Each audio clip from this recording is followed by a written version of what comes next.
Welcome to the video number 2 of the finMED Capacity Building Tool. I remind you that this online training is intended to complement and support the delivery of the Capacity Building Tool manual developed by the finMED project that you can download from the project website.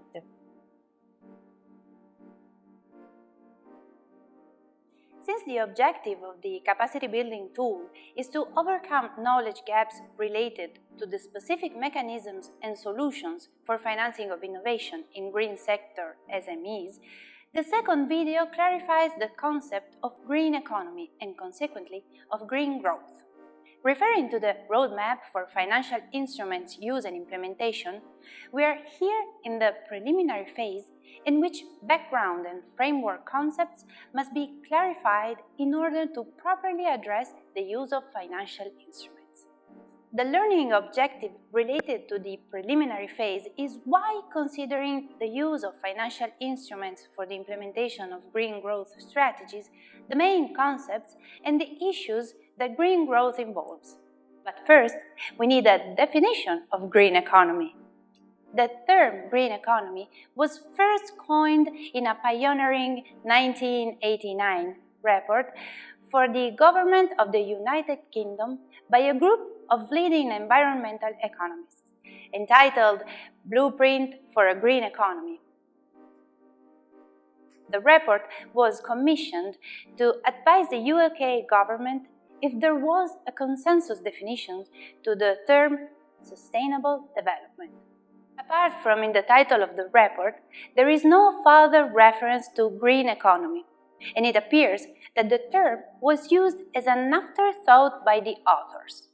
Then, in 2008, the United Nations launched its Green Economy Initiative to provide analysis and policy support for investment in green sectors and for greening resource and pollution-intensive sectors.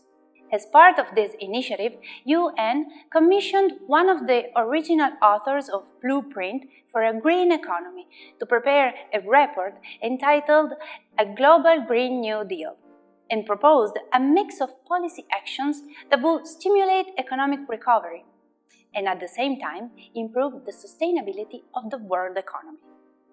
The Global Green New Deal called on governments to allocate significant share of stimulus funding to green sectors and set out 3 objectives: economic recovery, poverty eradication, reduced carbon emissions, and ecosystem degradation. It also proposed a framework for green stimulus programs as well as a supportive domestic and international policies. Another concept used to refer to sustainability and economic growth is also low-carbon economy. It is defined by a reduction in the emission of greenhouse gases and in the energy consumption resulting from the combustion of fuels.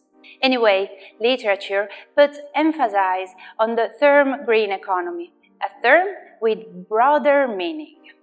In fact, it means not only reduction of greenhouse gas emissions or energy efficiency, but also management of natural resources in a sustainable manner and with lower negative environmental impacts, an increase in resource efficiency and a reduction of waste. This also includes the aspect of social sustainability by defining it as a growth that results in improved human well-being and social equity, while significantly reducing environmental risk and ecological scarcities. The following terms are related to this concept: low-carbon development, low-carbon growth, and green growth. Low-carbon development with minimal output of greenhouse gas emissions.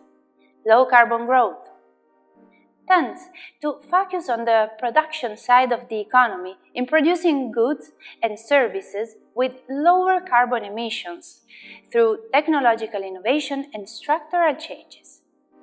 Green growth. Green growth is about fostering economic growth and development while ensuring that the natural assets continue to provide the resources and environmental services on which our well-being relies. It must catalyze investment and innovation, which will underpin sustained growth and give rise to new economic opportunities.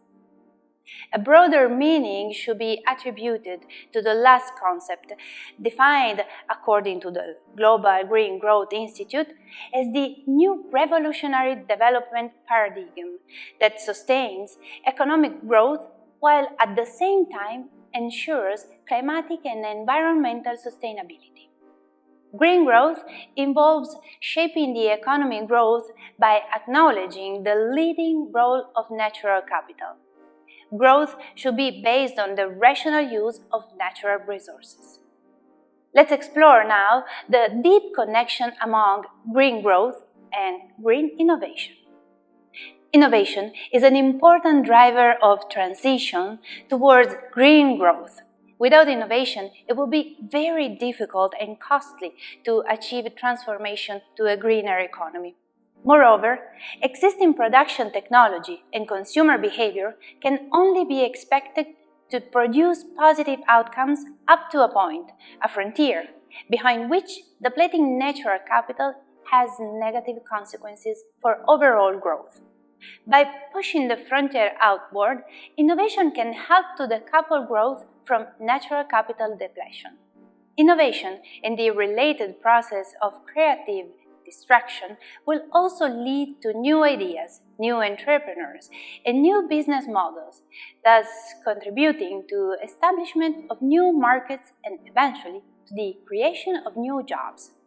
Innovation is therefore the key enabling green and growth to go hand in hand.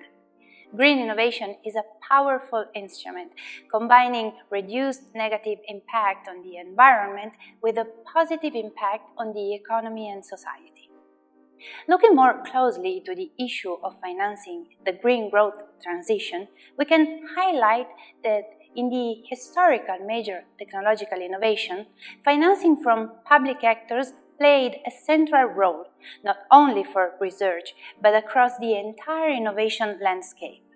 Since green growth requires an immense structural change in the economy and is therefore dependent on rapid rates of innovation, public financing for innovation will be crucial.